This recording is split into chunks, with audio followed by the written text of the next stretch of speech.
All right, so we are joined by our friend, Cynthia Blackmon, the owner of Finlit LLC.com. Also an accountant, wears many hats in the financial industry, all sorts of experience. Always glad to have her. And she joined us last year, and this was at this time last year, she was not married yet. So it's been, she's still a newlywed. And we got our personal finance class here at Belmont Jackson High School. And we are recording this for our friends at Madison Central, Ridgeland High School, and Germantown High School, and for our YouTube channel. So I know you've already started sharing your screen, but I'll let you take it away. Okay, great. So we have Madison Central, Germantown, Velma Jackson. Did I miss one? And Ridgeland. And Richmond. Okay, great. Thank you all for attending. So, as Mr. Pike has stated, I'm Cynthia Blackmon now. Uh, I'm an accountant for the U.S. government, but I do have a business of my own called Finlit LLC. And what Finlit is, it's just like a financial literacy business. We started out with like tutoring high school students, doing it for free, helping them with prepare for the ACT, their math, English, and courses that they were currently taking in high school and things like that. And we started with like sharing little gems here and there on Facebook, and people were like very engaged. So we kind of like, okay, well, let's try to make a business of it. And so people were coming for advice like, hey, what should I do about this? What should I do about that? Now, the only advice that we did not give them, because certain things you can't say unless you have certain licenses, were investments. But anything that weren't investments, we did give them advice on. But far as investments in 2023, we do have an investment arm coming, and we will be qualified to give investment advice. But what I want to present to you all today is a PowerPoint on like the basics of financial literacy. So you all are now, you're in high school, you're um, you're learning your basic subjects: reading, English, math, science, and all that is great. But we don't want you to go into the real world not knowing, how to handle your finances. So what this PowerPoint is going to do is give you the basics of what is financial literacy, like what to look for, how to handle and manage like your basics, such as your income and expenses. And we won't go in depth, so it'll be very basic, so everyone can understand. So our objectives of this would be values, wants, and needs. Basically, like what are the differences when I'm coming, in my different categories? How do I categorize them as values, my wants, and my needs?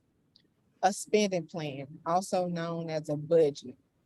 What am I able to spend? What am I able to save? The benefits, the consequences, and opportunity costs of creating a spending plan. The risk, return, and liquidity that comes when we're talking about investments.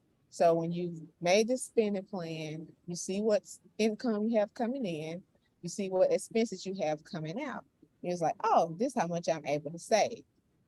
But within that savings, how much are you able to invest? But what we have to realize is that everything we save is not ready to be invested. So we'll talk about that.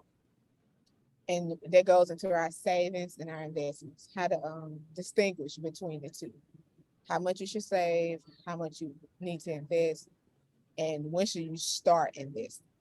Because just because you have something saved up does not mean that you're ready to invest.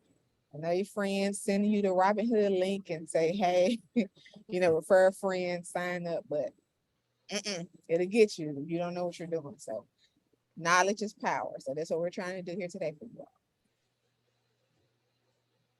And stop me if I'm going too fast. Oh, you're good. You're good. Yeah, okay, great. So first we'll start with your values.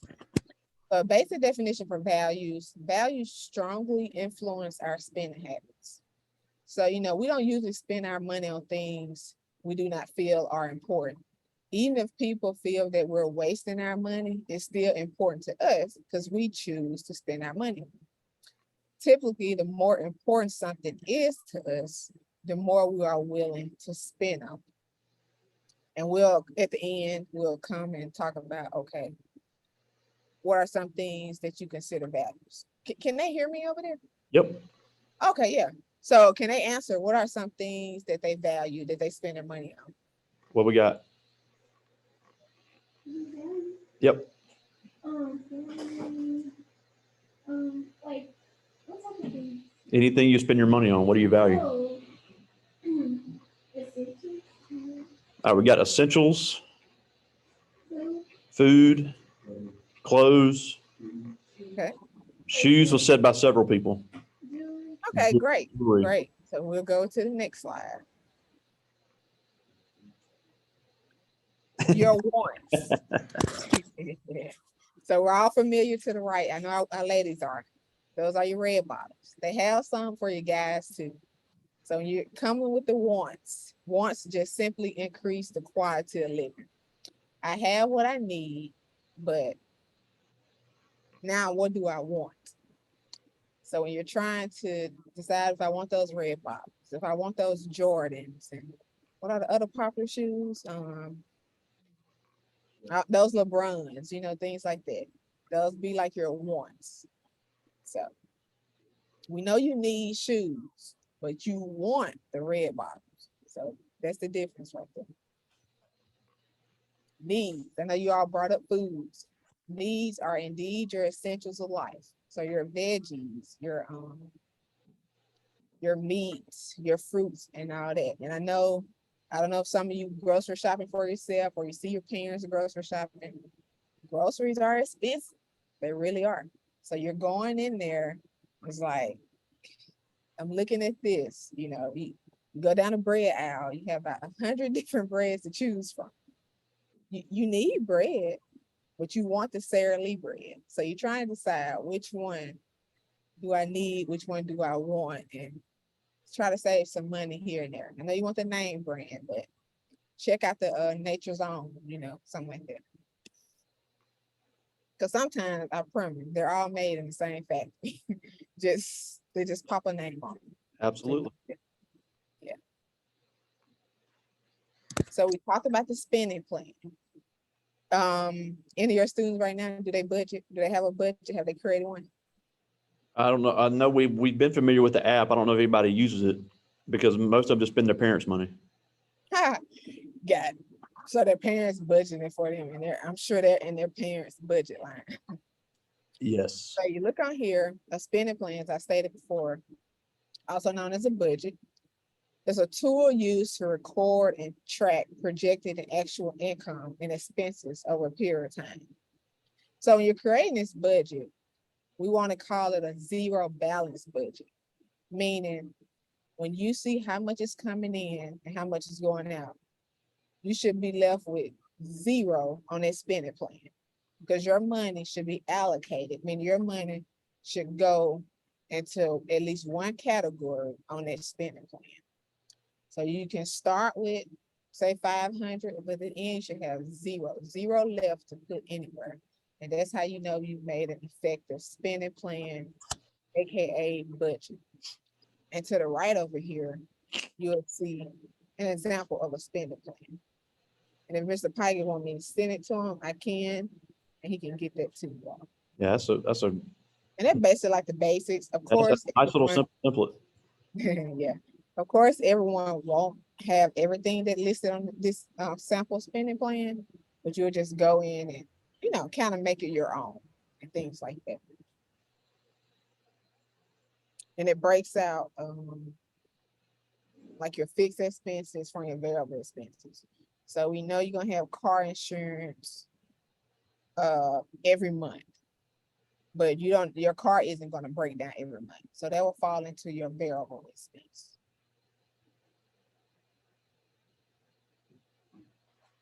So the benefits, consequences, and opportunity costs of creating a spending plan.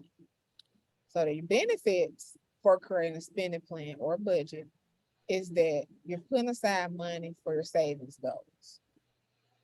You're preparing for regular expenses. you're preparing for your unexpected expenses. So like I say, your regular expenses, your car note, car insurance, phone bill, unexpected, uh, tire blowout. Mm, your hair get wet in the rain, you had just got it done, but hey, here come the rain coming down. Gotta get your hair done, things like that. The spending plan helps you learn how to control how you spend money. And the number one thing I think it does is reduce stress. We know stress kills physically and mentally. So you want to be less stressed as possible. And finances is like one of your top stress factors when it comes to people in their lives. And also provide an excuse to calm excessive spending. So once you start the spending plan, you're like, oh, okay, I can do this. Once you get in the habit of doing it, take 22 days to make it happen.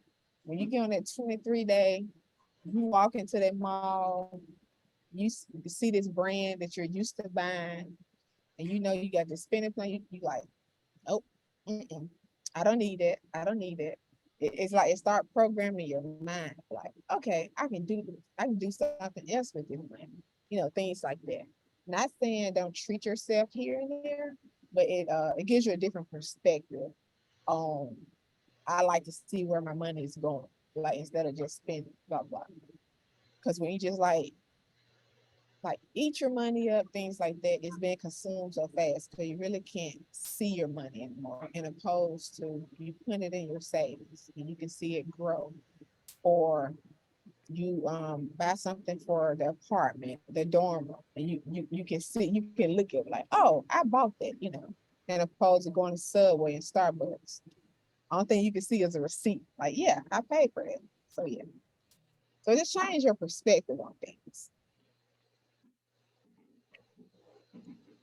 So consequences of not creating a budget. If you're one of those people like, yeah, I just want to ball. I don't care. Money is money. It's gonna come. I spend it, I make it. So you're gonna run into no idea where money is spent. Bad spending habits are unidentified. You're unprepared for emergencies. So you're driving to work and that tire blowout. Now you're stressed out because you can't get it fixed because you hadn't been saving, any money. Not creating a spending plan put strains on your relationships. It can be like your personal relationships, like romantic relationships, relationships with your family, relationship with your friends. Just cause that frustration because you're dealing with this financial situation. They may have a spending plan, and now you're running into this. Now I'm mad because I didn't do it. Things like that. And like I said, you'll be stressed if you don't create this plan. Opportunity costs. So we may feel as if a budget is like confining, like I said, restricting us, but in reality, it gives us more freedom and more options. Like it's such a great feeling to know if I do have an emergency, if something does happen, I have my savings account to go to and take care of this. Yeah, I may complain, but I'm in a better situation than some other people who just don't have it to even come up with a resolution. So it definitely gives you more freedom, more options in that state of peace, knowing that you can take care of it, even though it suddenly happened. You start making wiser choices, like paying attention, like I need to know where my money is going. I'm happy to know where my money is going. Like I said, it changes your perspective on spending your money. With the more freedom and more options and wiser choices, more money can be spent on things of actual value. So in the beginning, I heard everyone throwing out saying, oh, I value clothes, I value shoes. But once you make this spending plan and it changes your perspective, you're like, those really aren't things of value. Then you start spending on things, of value. So like what is savings? So savings is a portion of current income not spent of consumption. So basically, you're getting this money coming in, you paying off your expenses, car insurance, phone bill, things that came up, blah, blah, blah. You have money left over.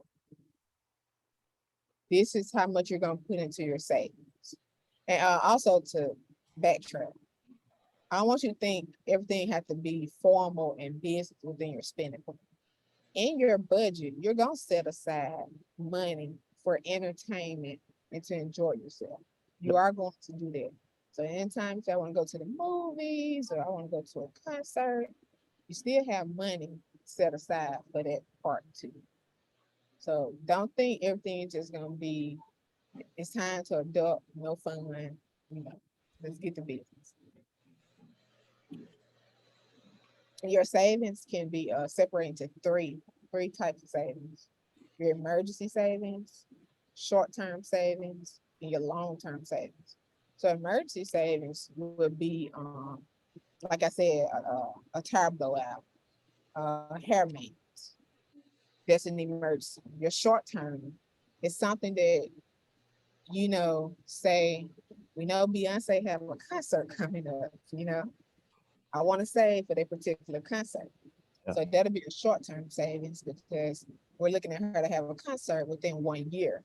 So you're gonna put that money aside every month for that concert. And once it's times to buy those tickets, you're able to go into that account or go into that portion and get your tickets with no, you know, with no harm to your overall budget. Long-term savings is that I'm gonna keep putting this money into an account, not touching. So the thing is, when you're saving, you want to start with, don't go big at first. Because once you go big, you're gonna keep going down and down and down. The important is start small. And as you get more money coming in, increase it. So once you go big, it's gonna kind of hurt your savings strategy because you're gonna be tempted to go in there. So you're making 500. Do not put 300 into savings. Don't do that because you're gonna be prone to go in there and touch it. So you're making 5. Do 25, 50 every time you get paid. And say you get a promotion, you go up to 700. Increase it by $20, $30. So as you start small and increase, it helps you save more and you're less tempted in going into the savings account. Investments. So like I said, with their savings, you have emergency savings, short-term savings, and long-term savings. But with their long-term savings, when it gets to a certain amount, I like to say 10,000. That's for adults. You all heading to in high school and college, I would say maybe like 1,000 or something. When it gets to that certain amount, now you want to see how can I invest. So investing is the purchase of assets with the goal of increasing future income. Some investment types are real estate, mutual funds, precious metals, antiques, collectibles, art, bonds, and stocks. Now, when we say it's time to invest, it doesn't necessarily mean go get a stock, go on Robinhood, buy Apple, or put money in Microsoft. It doesn't necessarily mean that. What you can do is, if you have a bank account, your parents start a bank account, you go to that bank and what you had a relationship with, and be like, hey, I'm ready to go above a savings account. How can I do that? And then they can tell you. Most things you have to be like at least 18 years old, but you can start getting that information to prepare for when you're, when you turn 18. Yeah, and we've had a couple of bank speakers talk about the importance of having that relationship at a young age with a bank. Because anytime they offer the student checking, that's something to start taking advantage of now, because having a Cash App card is not having a bank account. It is not. Agreed. Great. So did they say they had to be 18 for the mutual funds? On the mutual funds, I don't know. I'm just talking about, getting that relationship with a bank now. Oh, the checking and savings. Oh, yes. When you're ready, when you're 18, then you can move on to that next step. Because pretty much every local bank offers a student checking. You said to have a parent sponsor with you? Oh, most definitely. The earliest you can start a relationship with them is the better. That helps you when it comes out to cars. When you're ready for a car, it helps you when you're ready for a house because you built this relationship. They know your financial profile. They know what you're likely to do. So yes, early as possible, you start that. And you don't have to, you don't need a lot of money to start a checking account or savings account. Most I of them think like $5. some are free. Yeah. Some like 50 to $100. Just depends, you know, and you have a checking, you'll get a free savings. So I definitely agree. You start that account, you know, earlier. And so right now you all will be focused on checkings and savings account. Don't worry about investments right now. But we happen to have someone in class who got that business mind. Say you're great at doing hair, you're great at tutoring, you're great at cutting hair, something you're great at, you want to make a business out of it. You can start with that money in your long-term savings to start investing in yourself and your business. So you go buy the clippers, go buy the chair for them sitting, go buy the things like that. Go start to get go get not license, get registered properly, legally with your LLC, things like that. Make sure you're taking care of all that. And your long-term savings can help you start right there when it comes to investing, because you're investing in yourself. It's going to your business. And as the business grow as you get older, as you learn more, then you can go over to the stock side, the mutual fund side, and things like that. So don't think when people say investing, it's all about stocks and crypto, because it's not. It's much more to it. Yeah, much more to it. So risk, return, and liquidity. And he's like, so what does this have to do with finance? So the risk is basically the chance that the value of an investment would decrease. So basically, you took this money, you bought these clippers to start cutting hair. You're starting with your friends. What's the risk is that once you buy these clippers, I get this many clients. Once I buy these clippers, I won't get this many clients. So basically, what's the risk when you get your return when you get your return back after buying those clippers? Those clippers, you buy some good clippers, they may be about $50. Then you're cutting hair. I'm not sure how much is a haircut now, about $20. I mean, it's different for males and females. I mean, obviously it's a lot Yeah, more yeah, for for females males. to get their hair done than a male, but there's still No, something for males. aside. Yeah. And then male, you can cut 2 or 3 guys' hair and get your money back on your clippers, things like that. And that would be called your return. What's your return on taking a risk on buying those clippers? Then you got your liquidity, the ability of an investment to be converted to cash quickly without loss of value. Yep. So say you needed some money. You got these clippers, you got these accessories to make the guys look good. I know some have like some chalk or something and things like that. How fast can you turn it into like cash? Yeah, how fast can you turn it into cash? Yes, but no. Let me get her shampoo and I'll come back. Okay, then what you?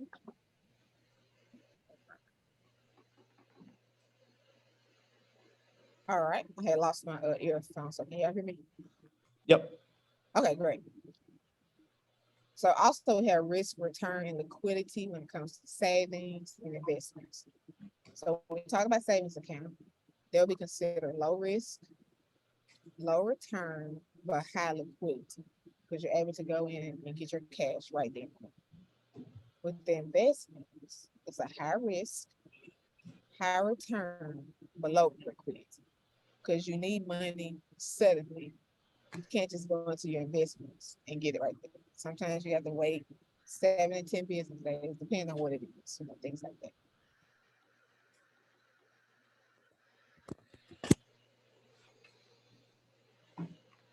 All right, so just to review what we went over.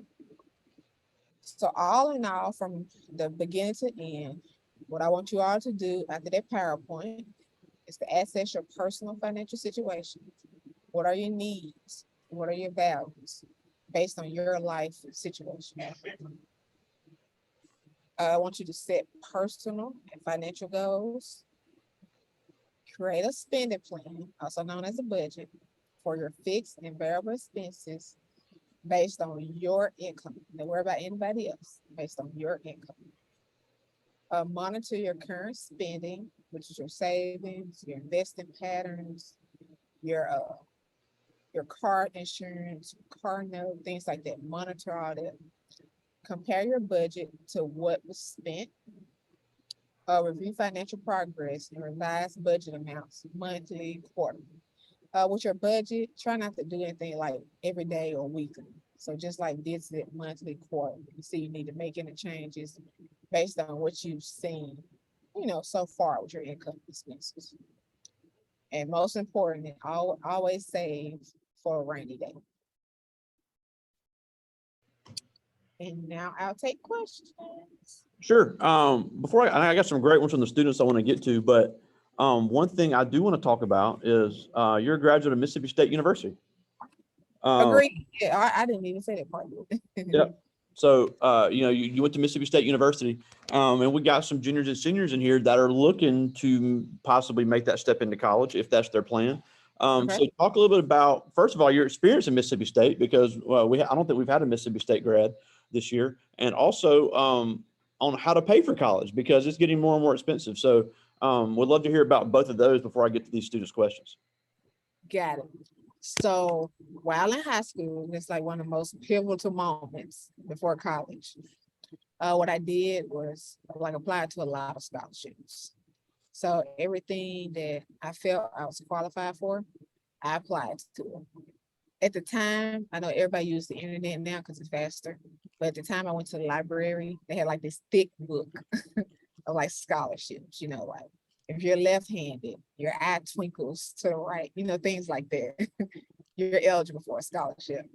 And so places like Mississippi State University, because it's a public, predominantly white institution, me as a minority, there's a lot of scholarships available for us. So that's something to look at. So if you're looking at like a predominantly white institution, look at their minority scholarships. Basically, you're looking at what do I want to do? What do they have available in that area for me to do? So I applied to things like the Coca-Cola. I became a semi-finalist for that. Oh. So the Bill Gates, I applied to a lot of them. Didn't get all of them, but I applied to. Also, different schools have different programs that give you stipends and stuff. So in Mississippi State, and I wanted like a new dormitory too. That was one of my priorities. They had like a day one leadership program. So within the day one leadership program, I was able to get into like a new dormitory, meet so many professors, which was crazy. Those same professors freshman year ended up being my professors the whole 4 years. So I already knew my professors because day one leadership was through the College of Business. At Mississippi State, my major was finance. So that gave me an opportunity to get to know all of my professors.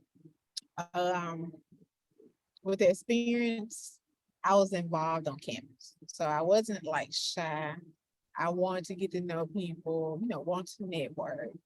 So I was like on the board for campus activities board. With that, I brought different speakers to campus. So I had opportunity to meet great people like Soledad O'Brien. Like, wow. I would like hang out with her. We took her to dinner, got her information, like still have her phone number now, email, all that type of stuff. She was a great person. So who else notable we met? Colin Powell, he came. Wow. So yeah, he was one of my speakers. So they kind of like gave us a budget, which was like not a lot of money. So I had to like work my magic and like, hey, no, we don't have money.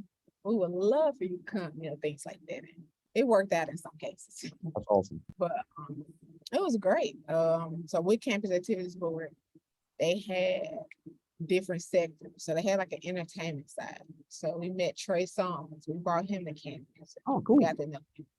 I was in student government on like the election side. So met a lot of people with that. Black Student Association. That was a great organization to be a part of. You know, being a predominantly white institution, it probably was like 3,000 African Americans. So we had like a close knit group. Not that I only hung out with African Americans, but we still needed a community, Oh, you absolutely. know, for years. So that was a great way to do that. I would just say if college is something you want to do, for example, I majored in finance. So at state, I did my research. It's like, what do they have to offer in finance? What type of programs, you know, what type of opportunities? Anything in the summer, scholarships, mentee, mentor programs, things like that. So once you kind of figure out what you want to do, I say, hey, go forward and try to find everything. But we do have students who don't know the path that they want to take, even their first year or their second year. So we had great counselors and advisors. I will say that. You go in there and be like, I don't know what I want to do, which is fine. So like your first year, year and a half, you're taking your basic classes. You're not even, you know, entering into your major classes. So it's perfectly fine your first 2 years not to know exactly, you know, what you want to do. But I think in high school, I'm thinking about accounting, like end up doing finance as the years went and things like that. So definitely apply for scholarships based on your family income. There are grants available, so apply for those. If you all need me to. Yeah, send and some with that, information. I tell them, you know, you never know what you can qualify for. My dad's a surgeon, and I still qualify for a grant. So Yeah, that's the thing. So some people like, no, my parents make too much. Like you just never know, you know, what you qualify for until you apply for it. You know, look at our stuff. yeah, and the other thing I hear, and you're talking about applying for all the scholarships, which I think is a great idea. The other thing I hear a lot of students say they don't want to have to write an essay. Well, what do you think you have to do in college? So if you're telling me you can't write a couple pages to make $15,000, you really need to reevaluate whether or not you want to go to college. And then also the community service aspect. These scholarships are looking for documented community service, and I hear kids say they don't want to do that. Well, you're not just going to get the scholarship because you have good grades. That's only part of the application process. Agree. I would touch on the essays. So I'm the president of the board of directors for Project Impact Mississippi. We give out about $20,000 to $30,000 of scholarships every year, Wow. and it's hard to award them because people don't apply. So y'all write that down.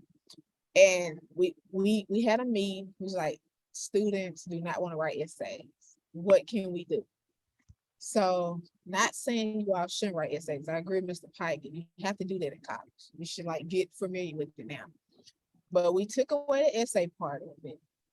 And within the application, we asked you to create a video and you answer certain questions and then like that. So we're dealing with the TikTok kids, the Instagram kids. And so we want to get on your level to help you get this money. So basically, what can we do to make you see this is a great opportunity? You need this money. Sometimes we don't have a lot of people apply. Some people end up getting like 5 with scholarships. Wow. Yeah, so Project Impact Mississippi will give out scholarships every year to your Mississippi high school students. Those scholarships are different people coming to us and say, hey, I want to create a scholarship on behalf of my mom, my dad, my parents, someone close to me, or my high school class, things like that. And they set this money up, they raise the money. We do the application process. We award the students. So you have a scholarship for someone who want to go in nursing. It's like 30 different ones. Wow. I'll send you the link. Yeah, that's great. I mean, I don't know. I mean, I know most of these parents. I don't think any of them would complain about being able to save money to go to for a kid to go to college. But I do have a few questions from the students I want to get to before we're out of time. and I'm getting to as many of these as I can, but this first one is Anthony Walker. He's a sophomore. And he asks, what is the biggest thing you've seen people waste money on? What are the what now? The biggest thing you've seen people waste money on? Eating out. Eating out. And you hear people saying, but it's cheaper to eat out than cook. Well, it depends. It depends on where you're going. You know, it's what are you doing? Yeah, you can go to McDonald's. It used to you can go to McDonald's and spend your small dollars and get, but it's not like that anymore. So why not go to the grocery store, get something healthy for your body? Because what you want to do now is take care of your body now. That body you have now is not going to be the body you have 10, 15 years. It's going to catch up with you.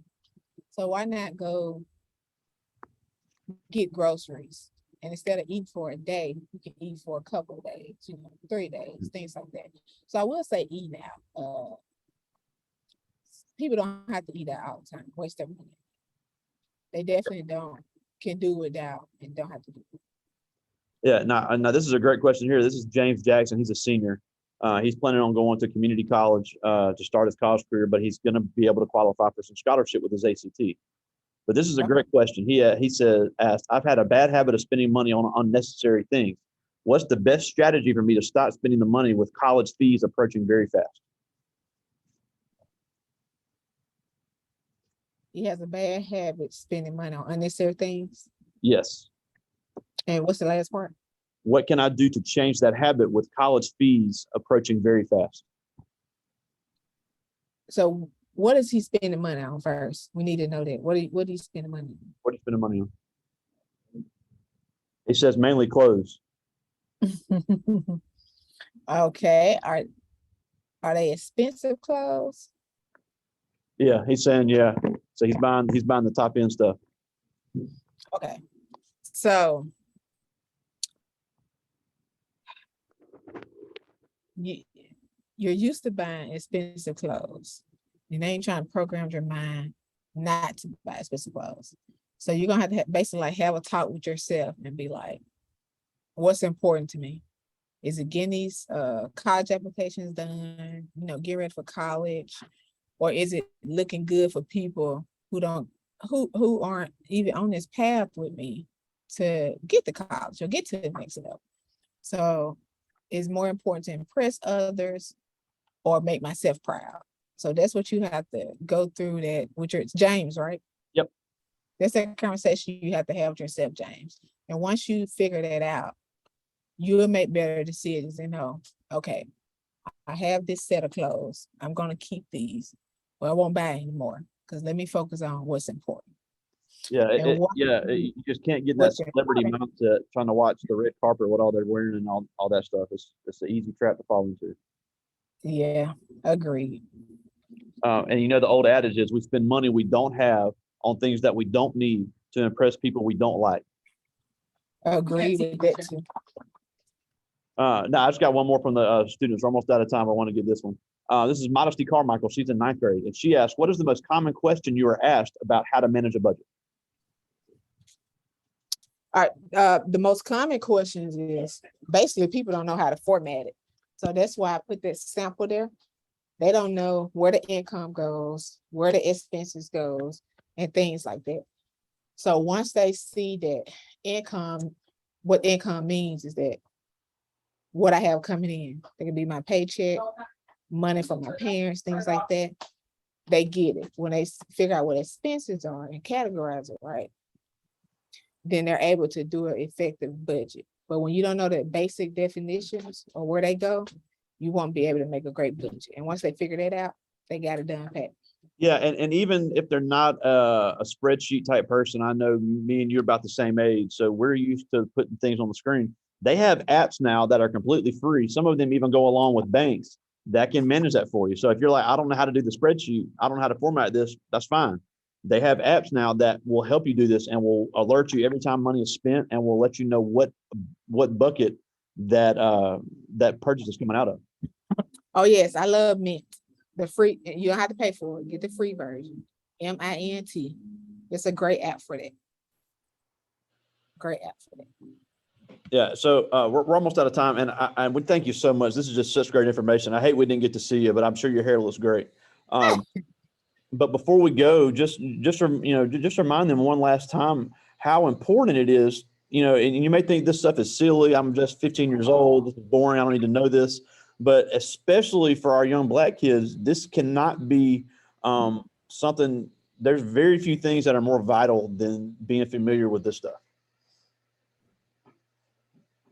Yeah, so it's very important because like I told Mr. Pikett last year, when it came to financial literacy, it's a lot I didn't know. So as I grew older, got my first job at the bank in my local hometown and went to Mississippi State, I learned so much. And I was like, if I don't know this, my people don't know this. And that what inspired me to, start spreading the knowledge and all that.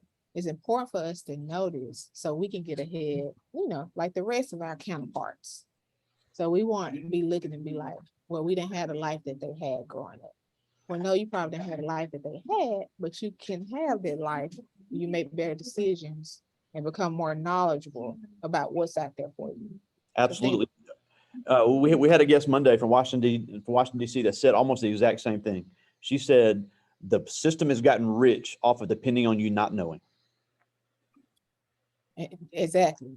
When you go down the street and you see your payday lenders, that's an example right there. I hate those. They're predatory. How they're legal, I will never understand. But yeah, and all the other stuff they have out there. Yeah, they're preying on people who don't know about this. Yeah, I agree. Well, again, Cynthia Blackmon, thank you so much for joining us. Just such great information, and hopefully we can have you in person sometime.